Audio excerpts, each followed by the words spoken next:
I'm speaking with Tawny Huddleston, who lives in Utah, and she is a Mustang trainer, competitor, and advocate. She and her Mustang, Bad Ash, finished in the top 10 in the Mustang Challenge 2025.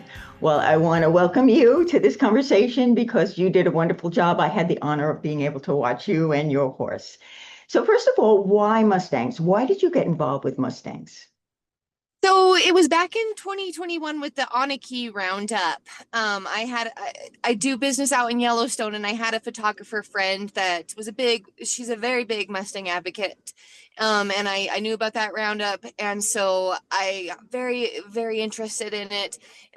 Was lucky enough that they delayed that auction because I wouldn't have ever gotten my very first Mustang if it weren't for that delay. So I got my first Mustang then, picked her up in the early January 2022, and fell in love. I just, there's no way to explain the bond between a wild horse, something so raw, something that really embodies the Wild West, the everything that we really think about it.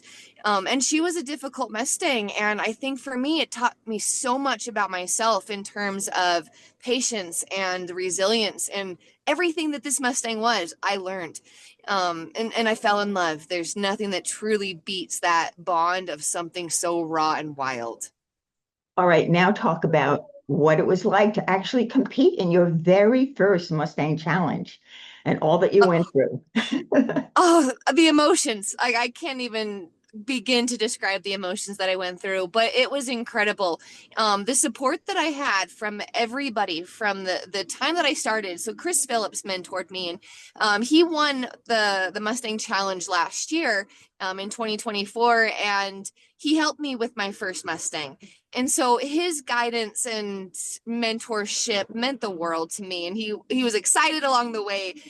He helped me when I ran into issues, and then when I was there at the competition, everybody that I met was so kind. They I had multiple messages from people that were like, we don't know who you are, but people are talking about you. And it was like, I just would show it to my boyfriend and my family and be like, this is like, it's so touching and so humbling. The fact that here are people that have done this their whole lives or have done this for years and years, and they're sitting there, they're cheering everybody on, they're making sure that everybody knows that they have this support. I What kind of group does that? Because in the equine world you just don't see it, and with the Mustangs it's a big family, and that's so neat to be a part of. I totally agree with you. Well, our viewers want to know a little bit more about Bad Ash. What's that horse like to ride? What was it like to train? I have never met an easier horse. um if I people keep asking me like, what are her vices, what's some cons, and I don't have an answer because she's been so good, so easy. Her personality is fun too. Like she's very chill, but at the same time, like every now and then she'll throw out something where I'm just like, you're funny. Like she's a funny horse.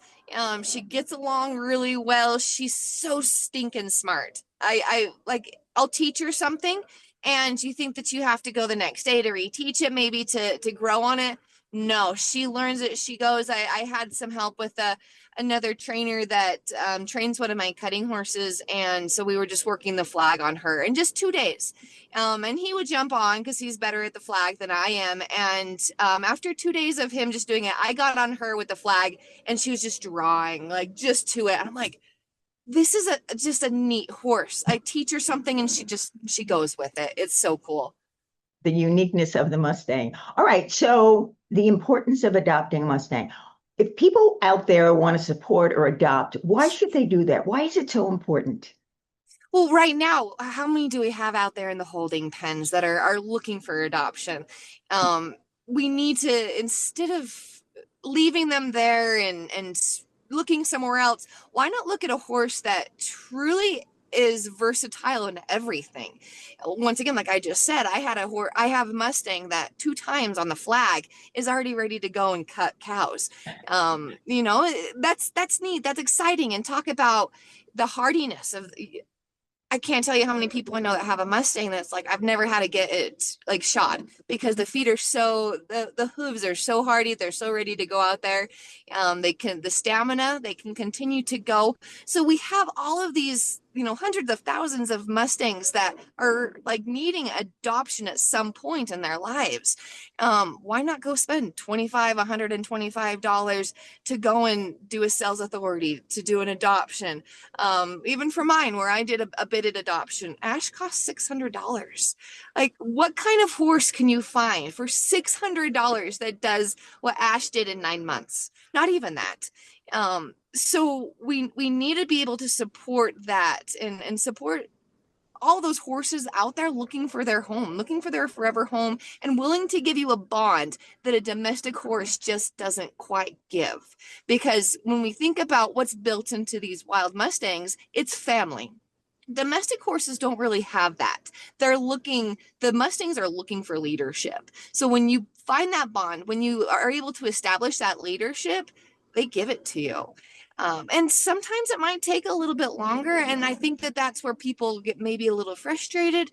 But my very first Mustang, which was very difficult and very hard, I would say is one of my safest horses now. And that was a horse was told would never be rideable.